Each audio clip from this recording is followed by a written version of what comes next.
Hundreds of millions of dollars of records are recorded and pressed and bought each year, and hundreds of record companies, big and small, are fighting for the profits from them. One of the small ones, the only one in Minnesota, is a Minneapolis company called Audiotech.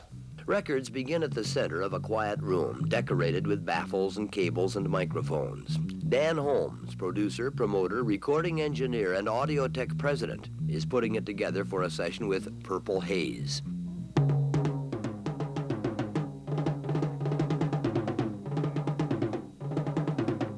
Audiotech signed Purple Haze to a contract, which means Purple Haze makes the music, Audiotech makes and sells the records.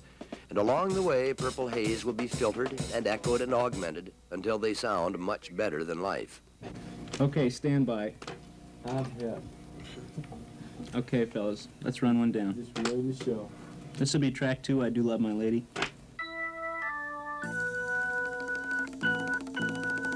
Rock recording today has become, so electronic.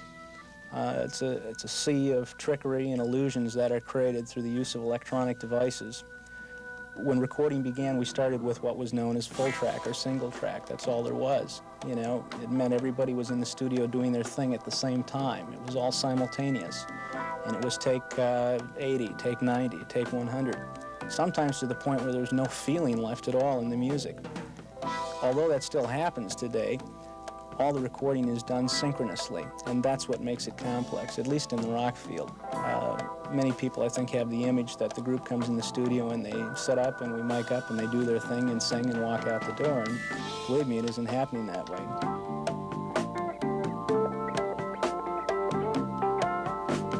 What it means is music is recorded in as many as 16 different parts on 16 different bands of recording tape 2 inches wide.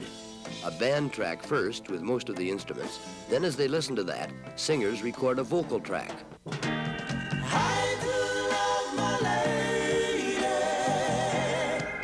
Kids don't realize that on a finished production that they may buy in the store may be a combined effort representing the efforts of dozens of musicians who never even saw each other.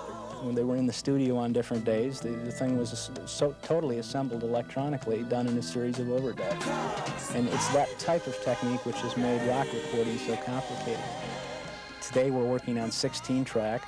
It wasn't so long ago all we had was 4-track and 8-track. There are some studios now even getting involved in 32-track. We're talking about it. And there doesn't seem to be any end to it. You hear a lot of times about, from kids who go to concerts, well, the group didn't come off nearly as good as their album.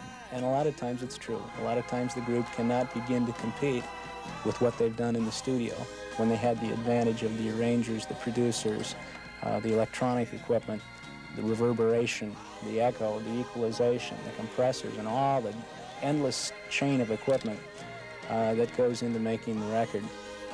If you give us an artist to work with that is poor, we can generally make him sound good.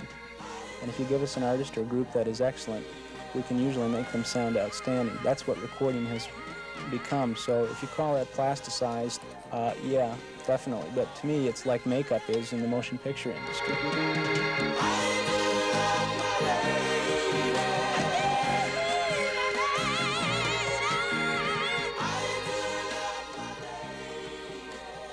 This will give you an idea of what we can do with this mix.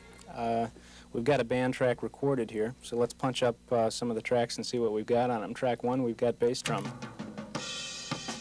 That's track 2, we've got toms. Track 3, we've got snare. Track 4, we've got hi-hat. We can punch in a little bass guitar now. That's on track 5. Track 6 is guitar. Track 7, we've got the bongos, I think, I hope. Right. Now, this is basically the way the engineer heard it in the studio as the session was being done. The instrumental overdubs consisted of vocals and violins or strings on this one, and some cello work. And we'll find the vocals up here, I think, on track 10. Lucky guess. Track 11, we've got is a wet echo track. We've got some reverb on there. Now we can add any degree of reverb to the vocal or anything else we want to. That'd be considered a bit much. Bring it back into perspective here. Reverb comes from a live chamber in the basement, a large room which sound's fed down to, bounces around, comes back up again in the form of reverb. Let's put some strings in. We'll add a little reverb to them at the same time. Got lucky again. We can totally delete mistakes. We can later add material which wasn't present during the original recording. As an example, the cellos on this last number we just went through, the cellos and violins were overdubbed, the vocals were overdubbed.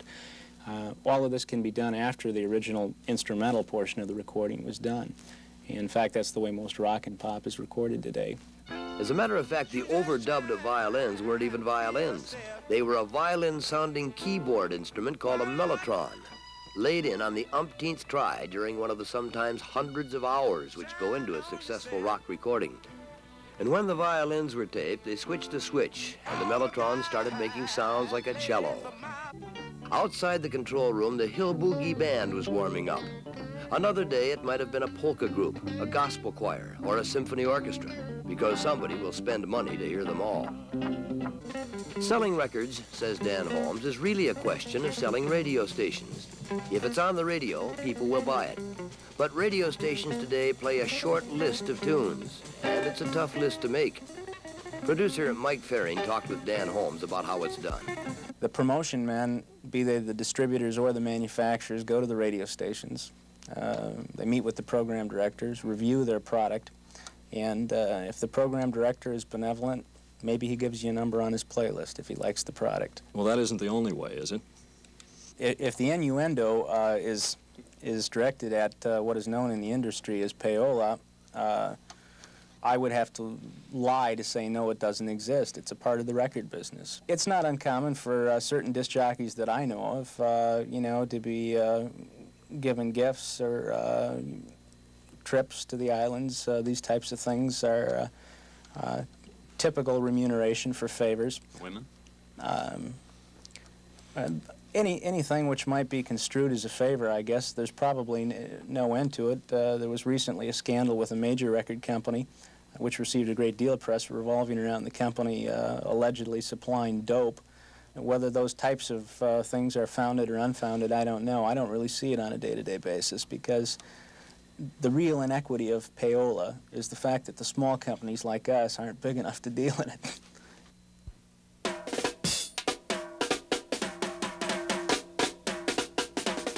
Records sell each year worth hundreds of millions of dollars, and it's the record companies which make the profits.